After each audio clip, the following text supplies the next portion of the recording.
Dzień dobry wszystkim. Druga sytuacja w ciągu 2 miesięcy. Najpierw przewód hamulcowy szczelił z lewej strony, a w tej chwili z prawej. Widać, że jest całe koło zalane.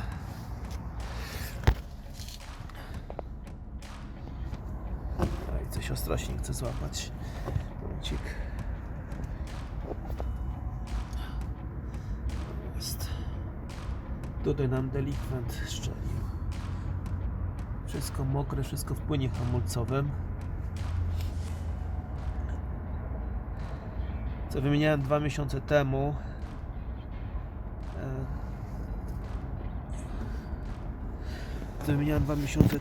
Przewód. To z tego co się dowiedziałem, była jakaś akcja serwisowa w maju, ale Ford się z niej wycofał. Jak dobrze pamiętam, to chyba ta akcja serwisowa miała numer 22N02. Akcja serwisowa miała polegać na tym, że przy jakimś przeglądzie samochodu mechanik miał sprawdzać stan tych przewodów.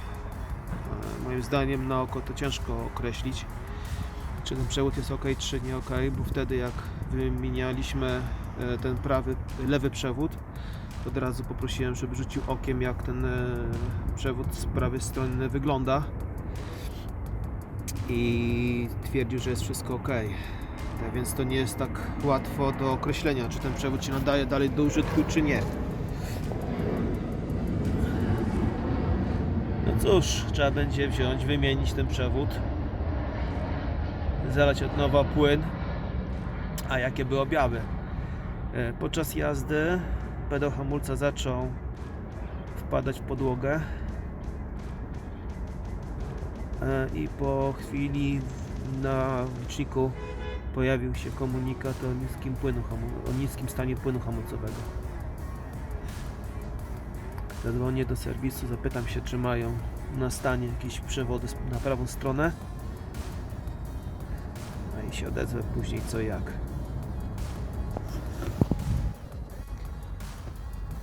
Dzwoniłem do serwisu, mają na szczęście jedną sztukę na prawe koło. A co ciekawe, tak przy okazji zapytałem się, ile mają sztuk na lewe koło. Jak dobrze pamiętam, te 2 miesiące temu mieli ponad 20 sztuk. Na obecną chwilę tylko 2 sztuki. Tak więc widać, że te przewody się rozchodzą jak ciepłe bułeczki. Nowy dzień, przewód już wymieniony. Teraz trzeba ten samochód umyć i później Wam opowiem dalej, jak ta cała sprawa wyglądała i co się ciekawego dowiedziałem. Witam ponownie. Jak widać, trochę koło już umyłem z tego płynu hamulcowego. Wyciek został usunięty. Jest założony nowy przewód hamulcowy. Zaraz Wam pokażę, jak został uszkodzony. To jest ten uszkodzony przewód hamulcowy i on był pęknięty. Zaraz go tutaj odszukamy. W tym miejscu. Jak widać, tutaj szczelił, rozwarstwił się. Jedna jak i druga strona podobnie wyglądała, tak? Czyli to jest jakaś taka fabryczna usterka, która bierze i pojawia się w tych samochodach. Co ciekawe, wczoraj jak dzwoniłem do serwisu, to powiedzieli, że mają części i to zostanie naprawione. Dzisiaj jak się pojawiłem w serwisie, okazało się, że ta akcja serwisowa, która była jakby zablokowana, wstrzymana, została na nowo wprowadzona, czyli przewody zostały wymienione na akcji serwisowej za darmo. Tak więc jeżeli ktoś ma taki problem, że przewód hamulcowy pęknie, tak więc sprawdzać sobie w ETIS-ie czy sprawdzać sobie na Fordpassie i tam ta akcja serwisowa powinna się pojawić. Co ciekawe, co się pytałem w serwisie, to jeżeli ktoś przyjedzie na sprawdzenie tych przewodów, to raczej to nic nie pomoże. Po prostu musi przyjechać samochodem z fizycznie uszkodzonym przewodem.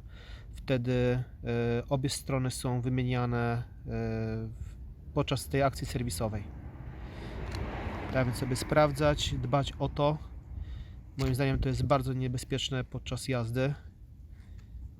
Wczoraj jak mi szczelił ten przewód, to po kilkunastu, może po kilkudziesięciu metrach, po kilku hamowaniach na skrzyżowaniach praktycznie było zero płynu hamulcowego w zbiorniczku i pojawił się komunikat o niskim stanie płynu hamulcowego. Więc jeżeli to by się stało gdzieś tam, powiedzmy, w trasie, na autostradzie, na ekspresówce, no to praktycznie samochód musi wylądować na lawecie, bo jest niezdatny do jazdy. No nic, no takie rzeczy się zdarzają. Więc chciałbym Wam właśnie pokazać, jak to wygląda, co się dzieje. Jeszcze taka mała wrzutka. Przed chwilą jeszcze sprawdziłem. Ta akcja serwisowa 22N02 obejmuje Forda Mondeo MK5, S-Maxa, Galaxy, Edge'a i również jest ta akcja serwisowa w Stanach. Tak więc obejmuje również wersje amerykańskie Fusiona i Edge'a. Tak więc to też można sobie na to zwrócić uwagę. Dziękuję za uwagę. Zachęcam do subskrypcji. Łapka w górę, jeżeli się podobało. Pozdrawiam, do widzenia.